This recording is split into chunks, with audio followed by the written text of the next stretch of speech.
The stock market has plummeted in this trading session, and you are going to learn why. You came here for the truth, so let me unveil that for you.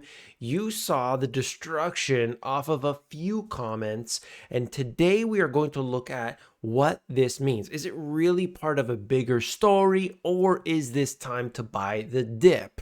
We are going to look at this in depth. I'm going to show you all the information you need to know right here. First, part A, where we will look at the issues themselves. I want to cover first that the market plummets as unexpected inflation data jolts investor confidence.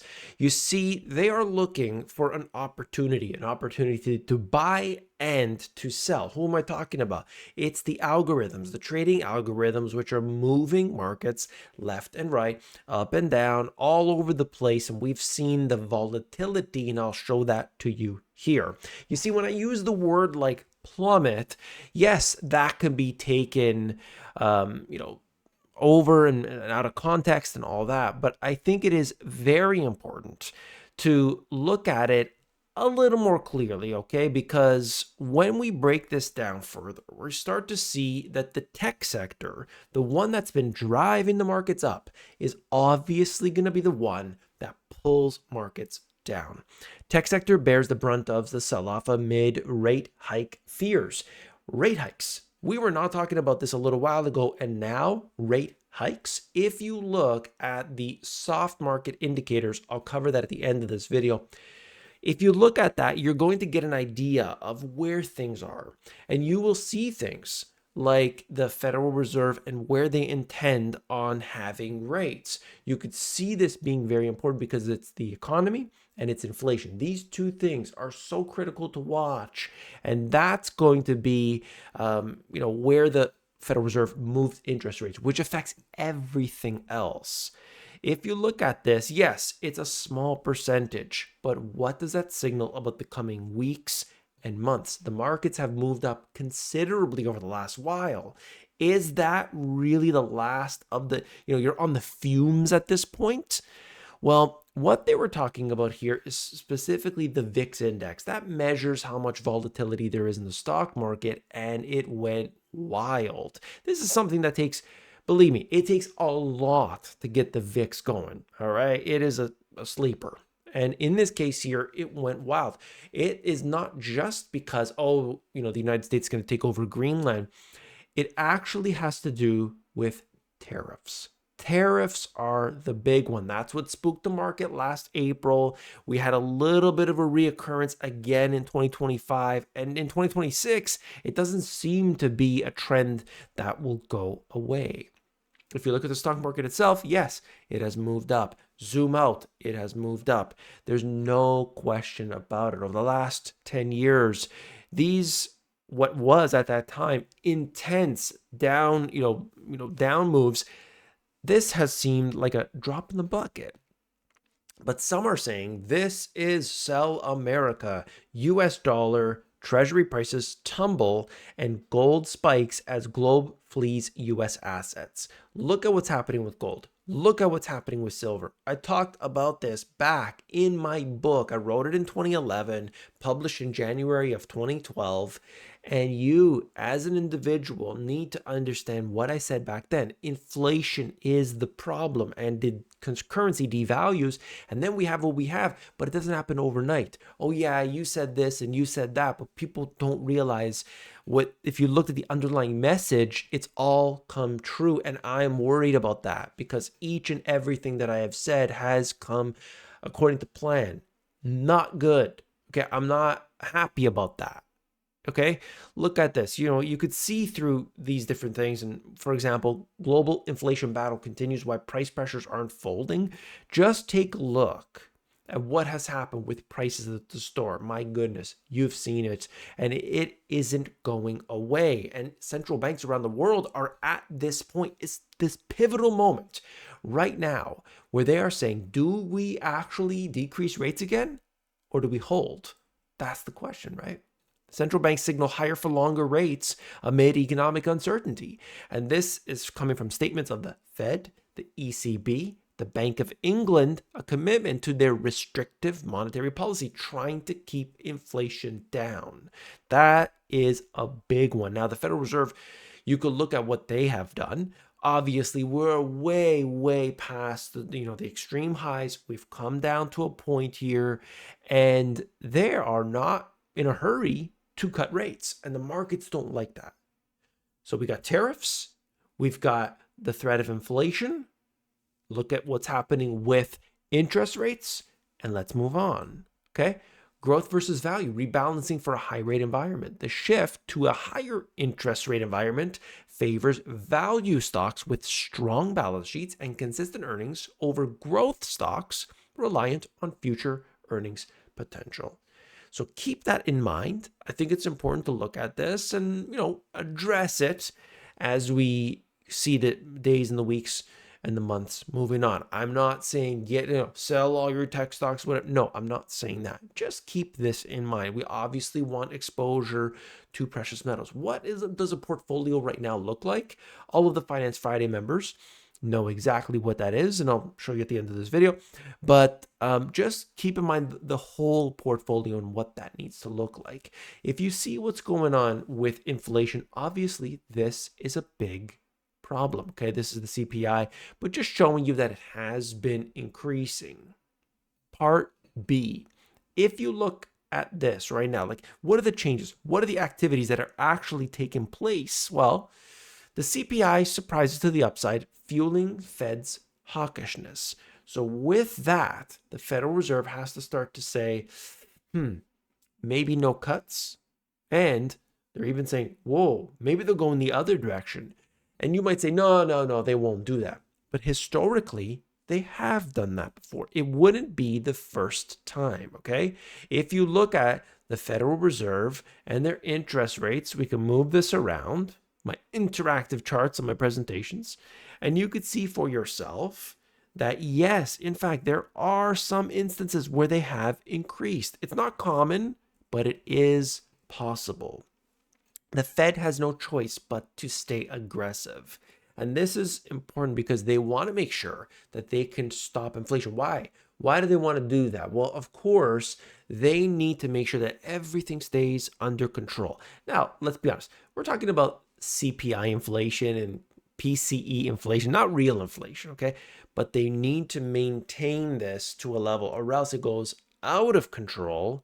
And then they need to take drastic action to keep it tamed down like they did in the 1970s. Economic growth forecast downgraded after inflation shock. Major financial institutions are cutting their 2026 GDP forecasts, citing the impact of prolonged higher interest rates and persistent inflation. Not a good sign, and this will directly affect prices of assets. Corporate earnings expectations face headwinds from rates and demand slowdown. You see the knock-on effect? And you might say, who cares? Who cares? I don't care about this company and that company. Let me tell you why. These companies employ people. If Amazon has a problem, what do? The first thing that they do, they cut employees. What does Salesforce do? What does Walmart do? What are all these big corporations? They cut employees. We're talking about millions of people. They will get cut first before that data center. It's the human capital that will be taken out. Our valuations still stretch, the case for further correction. I'm not saying this. This is Goldman Sachs. Despite recent market declines, equity valuations, especially in the growth segment, remain above historical averages when factoring in higher discount rates. You could look at it in different ways. But yes, of course, measured in so many ways, it is over the top crazy. That doesn't mean it crashes. But just watch out. The things that move up and up and up so fast are, a little too hot to handle. It's like a hot potato, right? When we look at the GDP, this is the economy. This is important. And we're going to address some of those things right now. Look at GDP growth and where it has gone. As we'll talk about it really quick. Part C.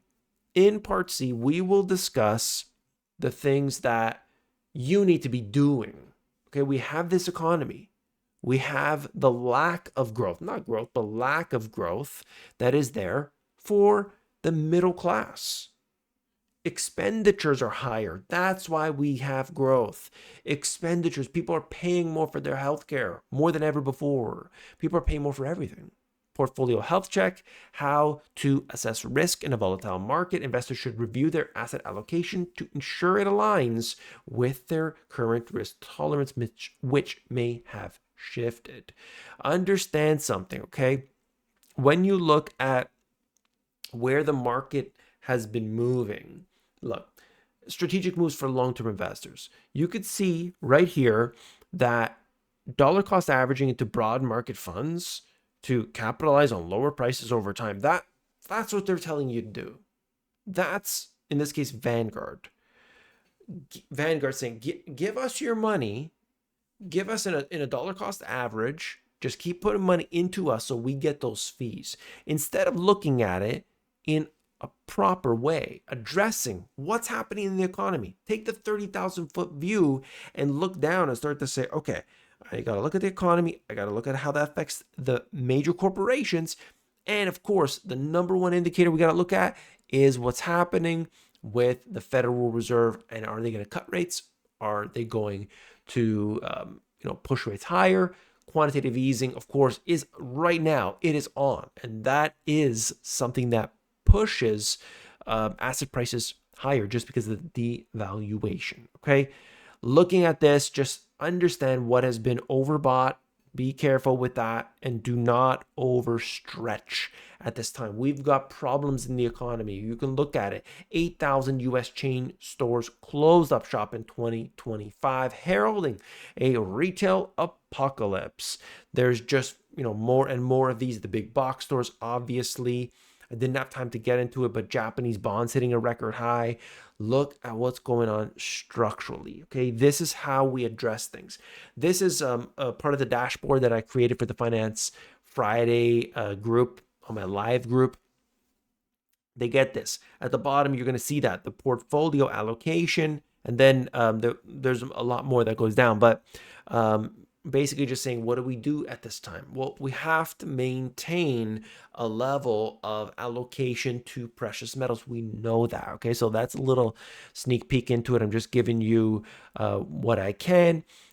The people, so the funny thing is the Finance Friday people haven't even seen this yet. Okay, and you are watching this YouTube channel and you're seeing it for yourself before they do. So surprise, Finance Friday crew, we're gonna talk about this on Friday in depth.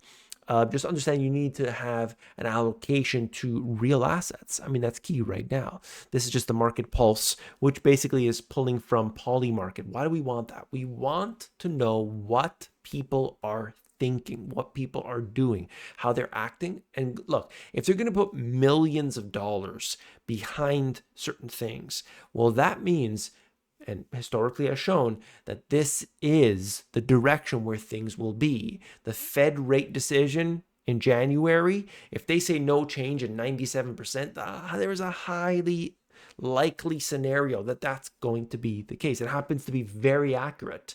And I pull that data into the dashboard as well. And then the last thing is this, it's so beta, but I just want to show it to you, which is it compares all the different ones, comparing Polymarket and Cashy and all these other ones, pulling it together and like, where are there discrepancies here? One of them says 97%, and one of them says 2%. Hey, what's going on? And so that's what we got to do. Soft market indicators. These are sentiment indicators, and we follow those, and that gives us another layer of understanding to what's going to happen so we could stay ahead of things. Okay, you could do that for yourself. Just go to all these different websites and look it up. I built that into the software so everybody gets the value there. But I just wanted to highlight this for everybody. Make sure that you do have allocation to real assets. Watch what you're doing with your portfolio right now. Watch the things that have been overbought. You don't want to buy into everything and dump everything in. It's not a wise move. If you want to support this channel, hit that thumbs up button, and I'll see you on the next one. Take care.